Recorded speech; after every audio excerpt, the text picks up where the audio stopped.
We have student athletes Nimari Burnett, Rubin Jones, Will Tschetter. We'll now take questions for the student athletes.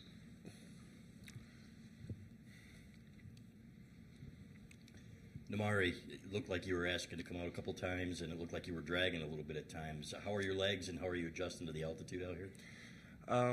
Yeah, no, it's definitely an adjustment.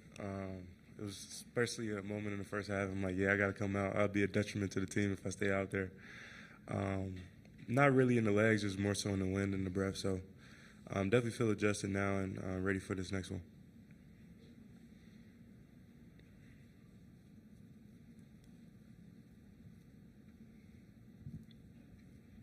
A&M focuses so much on rebounding, number one offensive rebounding team in the country.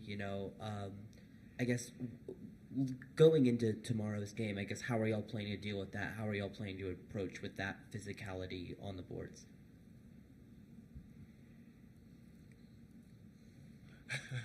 I go, played against them before as an SEC team, not Michigan, but in my past, and very physical team, like you said, on the boards, looking to get second chance points. They're one of the best teams in the country at getting second chance points, and majority of their misses turn into second chance points. So being physical, getting hits and blockouts is very, very important, and it's something that's number one on our list going into this game. Go ahead. Rubin, they're going to want to turn you guys over. What have you seen from them on film, and what's the key to limiting turnovers? You guys have had an issue with it this year. Is there a special sauce there, so to speak? I think every single team we play against look at that turnover battle and think that we're going to turn the ball over a lot. I think with us just taking our time, not trying to do too much, and just moving the ball, we emphasize playing to the second side, third side of our offense where our numbers are increasing. We score a little bit more. We get to the second, third side in our offense. I think that's a big one for us. Right here. For any of you guys have had some ebbs and flows of the rotation, but it seems like the 8-man group you guys are using now, the puzzle fits. How have you guys seen that grow here in the last few games? I think it's just, trusting the guys that we have out there. Better than anyone that, with, LJ coming in and playing big the last, week or so has been huge for us with our rotation and adding some depth at the guards. So it's been big. Over to your left, guys. Nimari, what is surviving a dogfight like you guys were in yesterday? What does it do for you? And Dusty talked a little bit about the underdog role. You guys are, 1 seed, lower than there. Do you guys want to embrace that? How do you look at that? Definitely embracing it, going there and being very excited for the moment, but also looking to take the punch to them. Going there and have fun. It definitely gives us confidence coming out of the dogfight yesterday and going into playing another really good team, and just also in our preparation. So also coming out the Big Ten tournament is very important for us to know that, close games are bound to happen at this stage of the season, and it's going to take all of us in order to win. Kind of building off your last question, you mentioned LJ and how he's kind of become an integral piece. He looks like a different player the last 2 or 3 weeks. Did you guys see that coming in practice? LJ's been doing that all year in practice. I think it was just a confidence thing for him. Obviously freshman year can be a real roller coaster with, a whole assortment of different things that you have to go through. But for him to just kind of stay the course and trust what, some of us older guys were telling him to stick with it. Your time's going to come. This team needs you. Stay locked in. For him to do that has been huge and pivotal in the Big Ten tournament, the way he played and gave us sparks last night, the way he gave us a spark, I think, going forward. Any other questions? There we go. Go ahead. For Will and Nimari, what gave you confidence in Dusty May's message to you after winning 8 games last year that you could be in this position, and did you believe that? Yeah, that he just wanted to recruit the best team possible that also fits his system and how he likes to play. And coming here and knowing the success that he had, inspiring us to, better our games and expand on our individual games, and then, being team players and locking in into winning. He definitely put a great group together around us to, turn the page this year. So he gave us that confidence early on, and to see it unfold the way that it has is truly beautiful. Yeah, I think honestly the biggest message that he relayed to me that really stuck was just recruiting unselfish, great guys. I think that we put together a team where, you know, we all get along really, really well. We're all we're a pretty tight-knit group. And I feel like the chemistry that he recruited was perfect. Let's fire away. Take questions for Coach May now. Go ahead. Oh, you first. Go ahead. Hey, Dusty. Texas A&M is clearly the number one offensive rebounding team in the nation. When one team has a strength like that, is it so easy that that is like the emphasis of the game plan? Yeah, it's obviously point number one on the scouting report. The way we've chose to attack it is just like we did with the turnovers in UCSD. We have a couple flaws that are things that we haven't done well this year, and you know, it's right in front of you. Either you do this, and like I said, there's an extremely heightened awareness to fix it, or you're going home. So I believe in our guys. We believe in our plan, and so we're going to do the absolute best job we can to handle our defensive glass. Over here first. No. Coach, I asked Buzz about, you know, last year's A&M Florida Atlantic matchup, since you coached against, you know, not the same A&M team, but a similar A&M team last year. Is there anything you're taking away from that matchup that you kind of can transfer to this game? Yeah, a little bit. Obviously, a different team where they you know, they've added some players, subtracted some players, but it has the same identity. Coach Williams' teams always have a great identity of toughness, of togetherness, of guys. I guess never taking a second off. They're absolutely relentless in their pursuit of protecting the rim, protecting the paint, getting second shots, and they probably have as good role definition of any team that I can remember competing against in the last several years. Right here. Yeah, Coach, I was actually going to ask something along those lines, so I'll just kind of ask you, as you scout or study this A&M team, what in particular stands out that you know, you think that they do particularly well beyond the offensive rebounding, or you know? Yeah, defensively, I'll begin on the defensive side of the ball. They always disrupt your rhythm and timing and try to force you into doing things you don't want to do. And then when you think you have an advantage, they have guys that, like I said, they don't quit on plays. They come out of nowhere you think you have a layup. And we counted a handful of possessions last night where it seemed as though Yale was going to have a layup, and just because of a multiple effort from behind the play, it's erased, and then that turns into a transition basket. That certainly jumps out. Offensively, their ability to attack mismatches and identify who they want to go out, who they want to go at, and who they want to go at with whom, and they do it, and they do it well, and they break your defense down, and therefore their guys have running starts on the offensive glass. So it all fits together like any well-coached basketball team. They're not a bunch of silos going on at once. It all fits and works well together, and that's why they always seem to be playing late every year. Think back Marquette, Virginia Tech, Texas A&M. They're always good. Let's go back here. Dusty, you said a couple months ago that Rubin Jones, we hadn't seen the best of him yet. He had the setback, but can you tell us where you think he is, and can he still get you to another gear and be that outlier that maybe takes you even higher? I think so, and I believe everyone in our locker room thinks that as well. He made a big shot last night when we were able to extend the lead a little bit. Two of the biggest rebounds of the game, obviously Vlad's they stood out, but Rubin had a couple really, really big extra possession. Offensive rebounds or tip outs kept the balls alive, and then obviously the big defensive rebound to seal the win.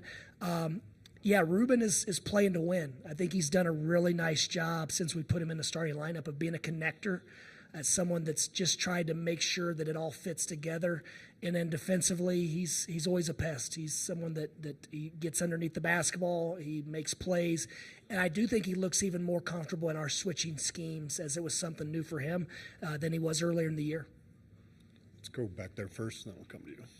Yeah, as of recent, Trey Donaldson has really come back into his own, especially in those late game scenarios. Can you talk a little bit about his confidence in himself in those late game scenarios, and then your coaching staff, and his teammates when he shoots the ball in those late game scenarios? How much confidence do you have in him? the utmost, and he's made a big shot. It seems like all of our closest games. We want him to be even more aggressive. I love the way he attacked in transition, especially in last night's game. He had the ability to break them down off the dribble and use his speed, quickness, and finishing ability. And I wish we would have put him in that position a little bit more, but I thought him and LJ Kaysen did a nice job of creating some offense with their speed and quickness. And they're going to need to be able to create some offense again tomorrow, because Texas A&M, like I said, they're not going to let us just dribble down the floor and throw it into Vlad, or come down and set a ball screen and just be comfortable and do whatever we want to do and pass the ball wherever we want to. So we're going to have some guys create some advantages and make good decisions, and we trust and believe those guys will be able to do it. Right here. Mark Kislev, Denver Gazette. For a relatively young man in this game, you've seen a lot of stuff. So if I read my timeline correctly, you might have been present for one of the greatest moments in Colorado basketball history. Well, Mike Lewis is a good friend of mine. He was matched up with Chauncey Billups, if that's what we're referring to. That's where we're going. Yeah, I actually wasn't here, but I was a part of that team. Back then, the manager staff, we traveled a lot lighter, meaning just one or two managers. So I wasn't on the trip, but I was. You were not. I was back in the video room clipping that up, and like I said, Mike Lewis, who's now the head coach at Ball State, had a very, very tough cover that night, and a young Chauncey Billups. Yeah, and so what did it look like in the video? It looked like that was, we'll save that for when the cameras are off. All right. Let's go right here. Yeah, Dusty.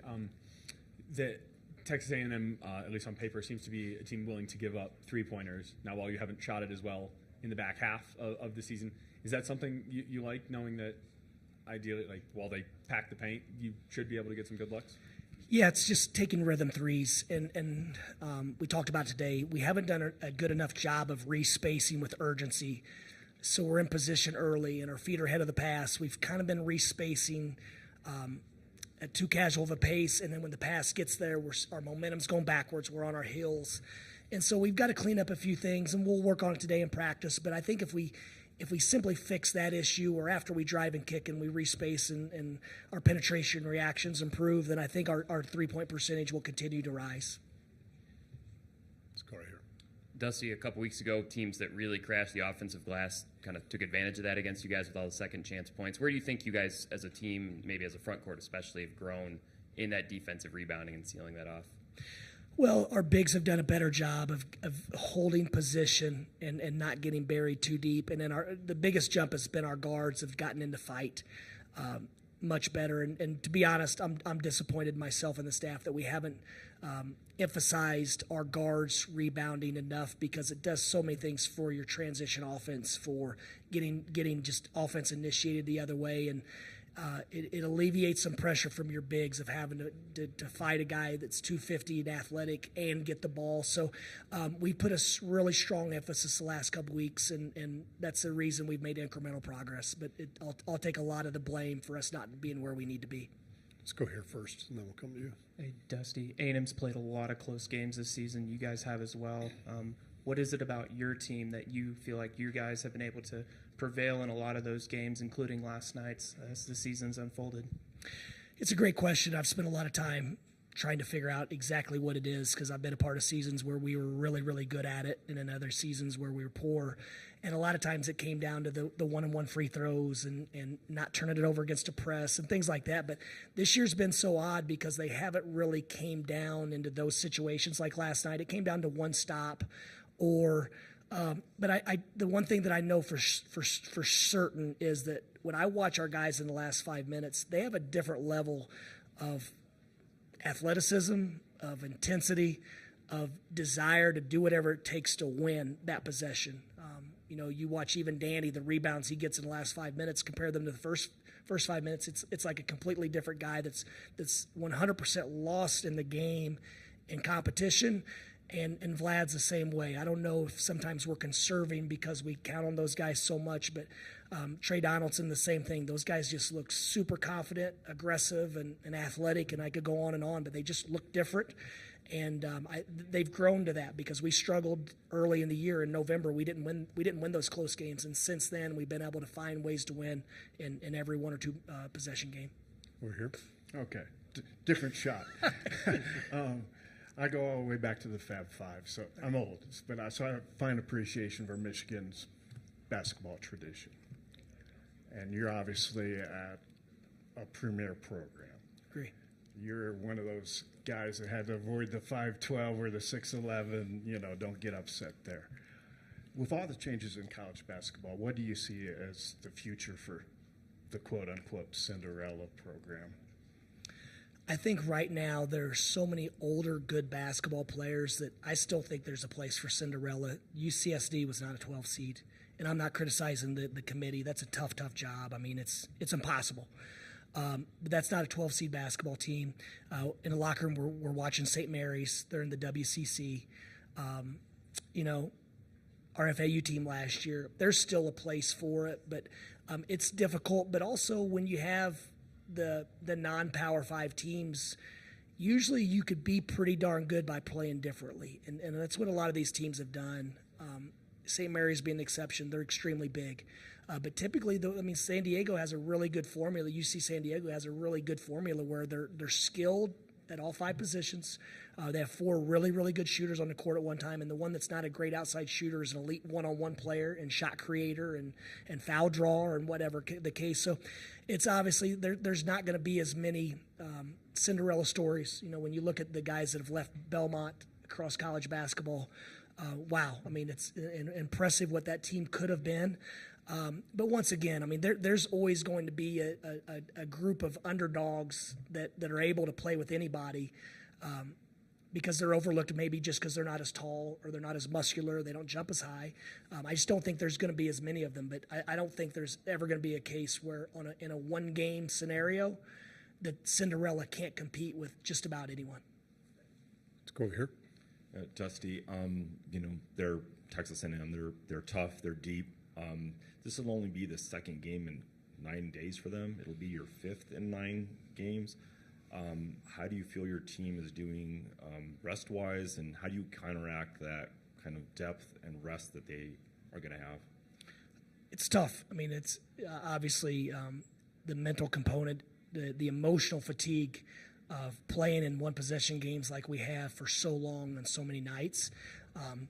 The way we ended our season, I think it was 5 games in 14 days and then 3 games in 3 days. This day in between actually feels like a vacation for what we're used to right now. And so obviously it's a disadvantage, but the flip side of it is as we're playing ball, we're hooping every couple of days. We found a good rhythm, so we'll probably choose to go at it from that direction. But it's going to be physically taxing tomorrow. We're going to have to make some choices as coaches. Do we continue to try to push tempo and get as many possessions, or are there times when we need to slow it down, let our guys catch their breath, and see if we can't just generate a good shot later in the clock to give our guys a little bit of a mental break. Over here. Hey, Dusty, Arnie Stapleton from Associated Press. I wanted to follow up on the conversation about the close games, and you talked about the mental fatigue of the one-possession games. But what is the upside when you pull those games out? Does it add to the chemistry, to the resolve of the team, something that maybe becomes an advantage in March? I think it's a belief that we've been here before and we can find a way, but also I think it helps with the reliance on we need each other. If we're going to find a way to win this game, then we need everyone in this circle. We need everyone to be ready, and we need everyone to make an impact, whatever that impact may be, because there's so many ways to make a difference in this game. So I do think it's really enhanced our belief in each other and our reliance upon the team. Go ahead. Hey, Dusty, how do you? So you've talked about offensive rebounding, A&M being a great team on the offensive glass, and your guards crashing. How do you balance your guards crashing and also, getting out for easy offense in transition? Well, they go hand in hand. If our guards can rebound long rebounds, then at least their 4s and 5s should be behind the play. And so it puts us in situations where maybe 3-on-3 with an open floor is a good situation for Trey Donaldson or LJ Kaysen or whatever the case. So that's why I said it's so important for the way we want to play to have guards that attack rebounds and especially can go after some long basketball, so we have an advantage right off the bat. We don't have to outlet it to a guard, and we're off to the races. Go ahead.